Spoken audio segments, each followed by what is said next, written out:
ഇനി ഒരു വാർത്ത നിങ്ങളെല്ലാം കണ്ടു കാണും. KSRTC ബസ്സുകളിൽ സൗജന്യ യാത്ര വൈകുന്നതിനെതിരെ വനിതകളുടെ പ്രതിഷേധ പ്രകടനം, ടിക്കറ്റില്ല യാത്രയും. അതായത് ഒരു ഗവൺമെൻറ് അധികാരത്തിൽ വരുന്നതിന് മുന്നേ BJPയുടെ നേതൃത്വത്തിൽ ഒരു ടിക്കറ്റില്ല യാത്ര സംഘടിപ്പിച്ചിരിക്കുകയാണ്. അപ്പോൾ അതിനകത്ത് കയറിയ കുറേ വീഡിയോസ് നിങ്ങൾ കണ്ടിട്ടുണ്ട്.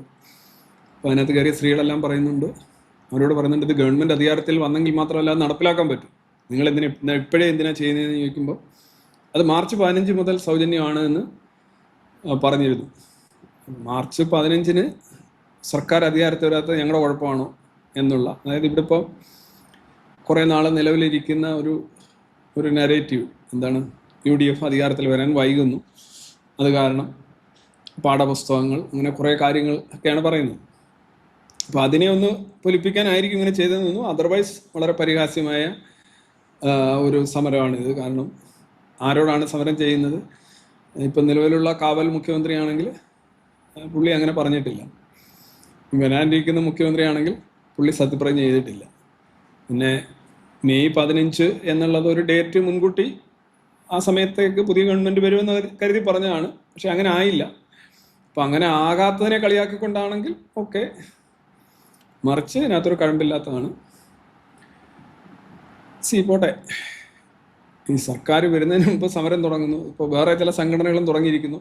ഇന്നലെ കുറേ കൊലവിളി പ്രസംഗങ്ങളൊക്കെ 2 ദിവസമായിട്ട് കാണുന്നുണ്ട്. ഇവരുടെയൊക്കെ ഒരു ധാരണ എനിക്ക് തോന്നുന്നു, പണ്ട് ആന്റണി 2001 അധികാരത്തിൽ വന്നു. ആന്റണിയുടെ കാലഘട്ടത്തിൽ പ്രതിപക്ഷം വളരെ നിർജീവമായിരുന്നു. സമരമില്ല, വലിയ ഇതില്ല, ബന്ദില്ല, ഹർത്താലില്ല. ഇത്രയും നിർജീവമായ പ്രതിപക്ഷത്തെ എന്തിനു കൊള്ളാം എന്നൊക്കെ പറഞ്ഞ് നമ്മളുടെ പത്രങ്ങളിലും മാധ്യമങ്ങളിലും ഒക്കെ നല്ല രീതിയിൽ എഴുത്തുണ്ടായിരുന്നു. പക്ഷെ ആന്റണി ഒന്നും ചെയ്തില്ല, പ്രത്യേകിച്ചൊന്നും ചെയ്തില്ല. പക്ഷേ ആന്റണിക്ക് വലിയ നേട്ടമാണ് ഉണ്ടായത്. ഏതാണ്ട് 100-നടുപ്പിച്ച് സീറ്റുകളും കിട്ടി. വൻ പരാജയമായിരുന്നു എതിർപക്ഷത്തിന്. അതായത് 5 വർഷമാണ് കേരളത്തിലെ സാധാരണ ഇതിലൊരു മന്ത്രിസഭ ഭരിക്കുക. ഈ 5 വർഷം നിങ്ങൾ ഈ കൊലവിളിയും സമരങ്ങളും ഹർത്താലും തെറിവിളിയും അക്രമവും ഒക്കെ നടത്തിയാലും ഒന്നും നടത്തിയില്ലെങ്കിലും സാധാരണ ഇതിൽ വരുന്ന ഒരു ഫലം വളരെ അപൂർവമായിട്ട് മാത്രമേ അത് അട്ടിമറിക്കപ്പെടാറുള്ളൂ. അതിനെന്തെങ്കിലും സവിശേഷമായ കാരണം ഉണ്ടാവും. സൗജന്യ യാത്ര നടപ്പിലാക്കേണ്ടി വരിക എന്ന് പറയുമ്പോൾ നമ്മളുടെ മൊത്തത്തിൽ എന്തോ ഒരു പുതിയ ഭരണക്രമം, പുതിയ ആശയം എന്നൊക്കെയുള്ള ഒരു സംഗതി ആണ് ഉദ്ദേശിക്കുന്നതെങ്കിൽ അതിനെയൊക്കെ ഒരുപാട് പിന്നോട്ട് വലിക്കുന്ന ഒരു സാധനമാണിത്. ക്രോമസോം അടിസ്ഥാനത്തിൽ അല്ലെങ്കിൽ ജെൻഡർ അടിസ്ഥാനത്തിലുള്ള സൗജന്യങ്ങൾ, പൊതു സൗജന്യങ്ങളാണെങ്കിൽ തന്നെയും ഒരർത്ഥത്തിലും നമുക്കത് ബ്രൈവാണിത്, കൈക്കൂലിയാണിത്. ഇത് ജനങ്ങൾ ആവശ്യപ്പെടുന്ന ഒരു കാര്യമല്ല. അല്ലെങ്കിൽ എത്ര പേര് ആവശ്യപ്പെടുന്നവരുണ്ടാവും ഒരുപക്ഷെ. ഇത് മറ്റുള്ളവർ, ആക്ച്വലി ഈ ഫ്രീ ബി വാറിലേക്ക് പാർട്ടികൾ പോവുകയാണ് ചെയ്യുന്നത്. ഇനിയിപ്പോൾ ഇതിനേക്കാൾ കൂടിയ ഫ്രീ ബീസ് ആയിരിക്കും അടുത്ത ഇലക്ഷന് പ്രഖ്യാപിക്കുക. കാരണം ഒരിക്കലും ഇതിനകത്ത് നിങ്ങൾ ആയിക്കഴിഞ്ഞാൽ എന്താ സംഭവിക്കുന്നത് വെച്ച് കഴിഞ്ഞാൽ നിങ്ങൾ ഇപ്പോൾ കൊടുക്കുന്ന സാധനങ്ങളായിരിക്കില്ല അടുത്തത് കൊടുക്കേണ്ടി വരുന്നത്. അപ്പോൾ സ്വാഭാവികമായിട്ട് എന്ത് സംഭവിക്കുമെന്ന് പറഞ്ഞു കഴിഞ്ഞാൽ നിങ്ങൾ ഈ റവന്യൂ വർദ്ധിപ്പിക്കുക എന്നുള്ളത് അതല്ലോ നടക്കുന്നത്. അല്ലെന്നുണ്ടെങ്കിൽ ഈ സോക്കോൾഡ് വികസനം, മറ്റു കാര്യങ്ങൾ, ഇംപ്രൂവ്മെൻറ്റ്, റീഫോംസ്, അതിനൊന്നും പണമില്ലാതെ വരും. ജനങ്ങൾക്ക് പൈസ ശരിക്കും അങ്ങ് ട്രാൻസ്ഫർ ചെയ്യാണ്. അപ്പോൾ അതിനകത്ത് വേണ്ടവരുണ്ടാവാം, വേണ്ടാത്തവരുണ്ടാവാം, ദയനീയാവസ്ഥയിലുണ്ടാവാം, ഒരിക്കലും ഇതിൻ്റെ ആവശ്യം ഇല്ലാത്തവരുണ്ടാവാം, എതിർക്കുന്നവരുണ്ടാവാം. എല്ലാവർക്കും അങ്ങ് അടിച്ചു കൊടുക്കുകയാണ്. ഇപ്പോൾ ഇന്ന് കുറേ സ്ത്രീകൾ കയറി ബസ്സിനകത്ത് ഞങ്ങൾക്ക് ഇന്ന് മുതൽ വേണമെന്ന് പറയുന്നു എന്ന് പറഞ്ഞാൽ എല്ലാ സ്ത്രീകളും അത് വേണമെന്ന് പറഞ്ഞു എന്നൊന്നും അർത്ഥമില്ല. അപ്പോൾ സ്വാഭാവികമായിട്ട് ഇനി പുരുഷന്മാർ കൂടെ സൗജന്യമാക്കുക. ഇതിൻ്റെ അടുത്ത ഓപ്ഷൻ അത് മാത്രമാണ്. സ്ത്രീകൾക്ക് KSRTCയിൽ സൗജന്യമാക്കുക എന്ന് പറഞ്ഞു കഴിഞ്ഞാൽ അടുത്ത ഓപ്ഷൻ ഇനി പല സംസ്ഥാനങ്ങളിലും ഓൾറെഡി ബംഗാൾ, കേരളം, കർണാടക, ഇങ്ങനെ കുറേ സ്ഥലമുണ്ട്. അടുത്ത നെക്സ്റ്റ് ഓപ്ഷൻ പുരുഷന്മാർ കൂടെ സൗജന്യമാക്കുക എന്നുള്ളതാണ്.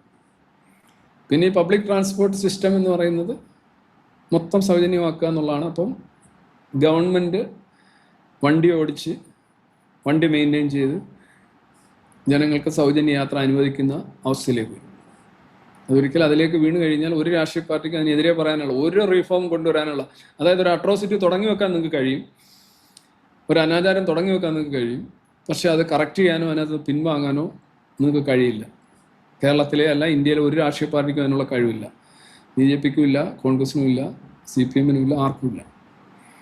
ഞാനതാണ് പണ്ടും പറഞ്ഞിട്ടുള്ളത്. ഇന്നിപ്പോൾ സതി ഉണ്ടായിരുന്നുണ്ടെങ്കിൽ അതിനെതിരെ ഒരു വാചകം സംസാരിക്കാൻ പോലും നിങ്ങളെ കൊണ്ട് സാധിക്കില്ല. എതിർക്കാനും സാധിക്കില്ല, പിൻവലിക്കാനും സാധിക്കില്ല, കറക്റ്റ് ചെയ്യാനും സാധിക്കില്ല. ഇതാണിനി ഈ എല്ലാത്തരം സൗജന്യങ്ങളിലും റിസർവേഷനിലും വരുന്നത്.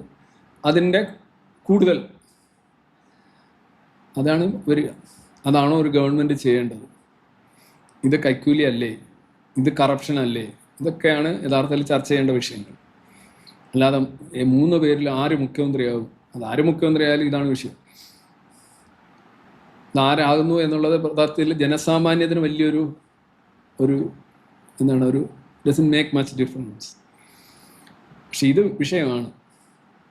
അതായിരുന്നു യഥാർത്ഥത്തിൽ ചർച്ച ചെയ്യേണ്ടിയിരുന്നത്. ഇപ്പം ഇതെന്തോ ആളുകൾ എങ്ങനെയാണ് ഇതിനെ കാണുന്നത് തന്നെ സോഷ്യൽ മീഡിയയിലെ ചർച്ചയിലൊക്കെ തന്നെ എന്തോ ഒരു അവകാശമുള്ള എടുത്ത് കൊടുക്കുന്നു എന്നാണ്. ആ അവകാശം എന്ന് പറയുന്നത് നമ്മൾക്ക് തന്നെ കൊടുക്കുകയാണ്. അതാണ് അതിനകത്ത് ഈ അവകാശം എന്ന് പറയുമ്പോൾ ഈ പലപ്പോഴും ഇപ്പോൾ ബ്രിട്ടീഷുകാരിൽ നിന്ന് സ്വാതന്ത്ര്യം എന്ന് പറയുന്നത് നമ്മുടെ അവകാശമാണ്. പക്ഷെ നമ്മളുടെ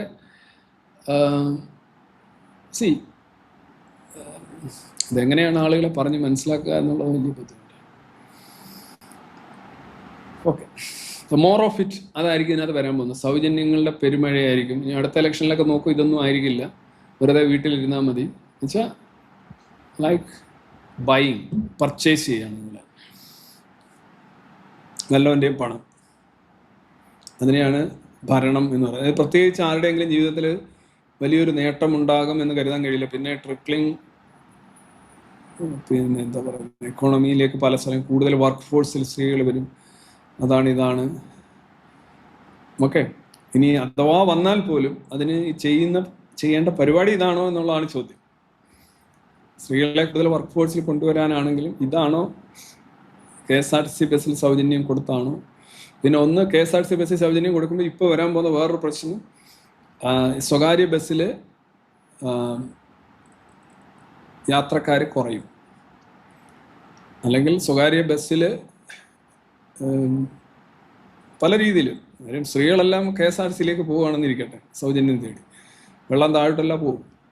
അപ്പോൾ ഇവർക്ക് പൊട്ടൻഷ്യലായിട്ടുള്ള ഒരുപാട് ഇപ്പം തന്നെ റൂട്ട് അതേപോലെയൊക്കെയുള്ള പ്രശ്നങ്ങളൊക്കെ കാരണം ഒരു വലിയ തോതിൽ പരാതിയും ബഹളമൊക്കെ ഉണ്ടായിക്കൊണ്ടിരിക്കുകയാണ്. സോ ഇറ്റ് ക്യാൻ ബി അങ്ങനെ ഒരു പ്രശ്നമുണ്ട്. മൊത്തം എന്തായാലും നമുക്ക് നോക്കാം.